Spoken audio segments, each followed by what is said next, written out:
75 वर्ष का आपने किया, लेकिन मैं इसका अर्थ जानता हूं। 75 वर्ष की शाल जब उड़ी जाती है तब उसका अर्थ यह होता है कि अब आपकी आयु हो गई, अब जरा बाजू हमको करने दो। आज अपने मोरोपंत जी के 75 वर्ष पूरे हुए, इसके लिए उनको शाल पांघरली आणि मग म्हटलं थोडंसं बोला, तर ते म्हणे कशाला बोलायचं, नाही बोला, आग्रह झाला। ते उभे राहिले, उभे राहिल्यावर स्वाभाविक मोरोपंतांचं बोलणं जे कार्यकर्ते जरा हसऱ्या चेहऱ्याने पाहायचे, तो ते म्हणायचे कि मेरी मुश्किल ये है कि मैं खड़ा होता तो लोग हंसने लगते, मैंने हंसने लायक कुछ बोला नहीं तो भी मेरे बोलने पर हंसते,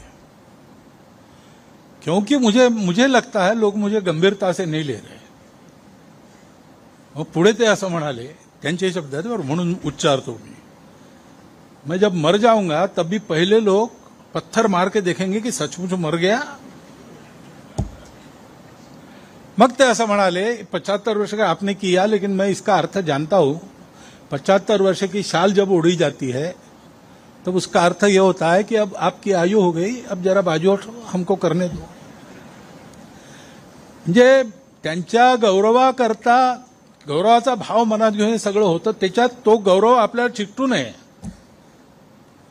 ह्याची ते स्वतःच काळजी घ्यायचे आणि असा विनोदाचा सुरा चालवून तो चिकटणारा गौरव सगळा सोलून बाहेर टाकायचे। हे मनुष्याचं व्यक्तित्व जेव्हा विलीन होतं, आपल्याकडे एका गीतात उल्लेख आहे, त्या अहंकार कोशात कोंडून पडे पुरुषार्थ, तो कोश दुभंगुनी होत हे विशाल जीवना आता, जगतास देऊ मानवता संघ हीच जीवन गाथा। या ओळी पूर्णपणे जगणारे मोरोपंत आणि त्याच्यामुळे तो कोश दुभंगून हा जो पुरुषार्थ विशाल प्रगट झाला, तो पुरुषार्थ आजही आपल्याला प्रेरणा देतो। मला वाटतं हे पुस्तक सगळ्यांनी घेतलं पाहिजे। आणखी स्वयंसेवक आज जे नसतील इथे त्यांना सांगितलं पाहिजे, कारण जसं डॉक्टर हेडगेवारांचं चरित्र संघाच्या लोकांनी पुन्हा पुन्हा वाचलं पाहिजे, तसं ही एक चरित्र आहे जे आपण पुन्हा पुन्हा वाचलं पाहिजे आणि वाचून त्याच्यातून योग्य बोध घेतला पाहिजे। मला वाटतं तो बोध हाच आहे की हिमालयासारखं कर्तृत्व हे संघाच्या चरणी शरण असं स्वयंसेवकाचं जीवन असलं पाहिजे।